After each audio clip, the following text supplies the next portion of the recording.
פרי. שלום. אז אחרי שנים שבהם, כן, אנחנו קודם כל נשמע אולי ברקע גם קצת את השיר שלך, כן, אנחנו רואים גם, זה הסינגל החדש, נכון? נכון. זה הסינגל החדש, תכף נדבר עליו, אז אחרי שנים באמת של קריירה מוצלחת בתחום העיצוב הפנים, את מחליטה בוקר אחד בגיל 60, זונחת הכל ואת הולכת בעקבות החלום שלך, מוזיקה, כמה אומץ צריך. כן, כנראה שצריך הרבה אומץ לזה, והרבה תשוקה. אני עושה הרבה דברים בחיים שלי מתוך תשוקה, ושנים ככה לא התייחסתי לזה, וזה כבר כאילו נעלם ממני, ופתאום זה פרץ, ואני ממש ממש שמחה על הרגע הזה שלקחתי את ההחלטה. אבל זאת לא הייתה דרך, עכשיו את אומרת את זה עם חיוך מקסים, אגב, תודה. אבל זה לא היה פשוט. היא צריכה להפוך את המשבר של הבדידות, של הגירושים, זה להזדמנות, איך עושים את זה? התחלתי בעצם לכתוב דרך הכאב ודרך המשברים של החיים שלי.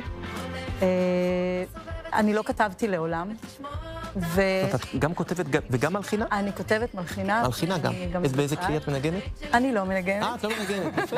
אבל את פשוט שרה ונעזרת במלחין שמתרגם את זה לתווים. אני פשוט שרה, ויחד עם המפיק שלי אנחנו בעצם יוצרים מזה... רק מוכיח שהכל אפשרי. מה החלום שלך, פרי? לאן את רוצה להגיע? החלום שלי זה... רגע, היא כבר הגשימה את החלום. למה ללכת לעשות את זה? נכון, קודם כל אני הגשמתי את החלום, לאן אני רוצה להגיע? אני רוצה להגיע לאן שהיקום החליט שהוא רוצה לקחת אותי. זה השואה, זה השואה, נותן השואה להרבה נשים שעכשיו מתבוננות. פרי, איך מגיבות בעזיבה שלך? איך מגיבים? החברות למשל, לא עושה להם חשק?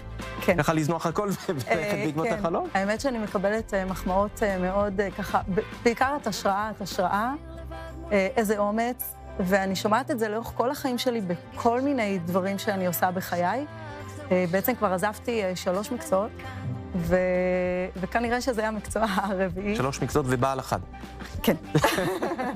תגידי, בוא נדבר קצת על הסינגל הזה.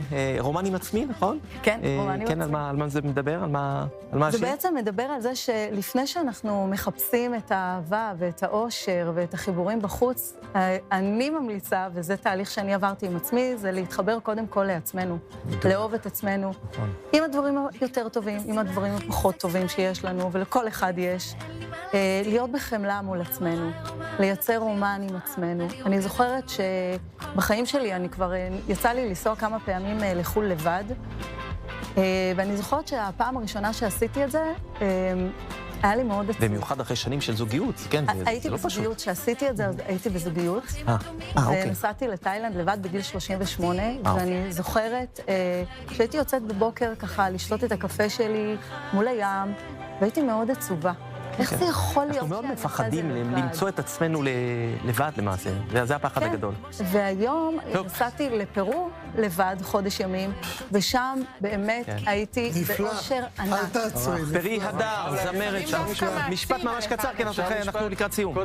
קודם כל, אני חושב שבן אדם, אנחנו מדברים פה על האומץ שלה, אני חושב שבן אדם קודם כל צריך לדפוק חשבון לעצמו ואחר כך לאחרים. זה אחד. ושתיים, יש אמרה בסיסית בפסיכולוגיה, תקבל את עצמך קודם ואז העולם מקבל אותך. ברור. תודה רבה לכם, תודה פרי, ובהצלחה. וכמובן אנחנו רוצים לעבור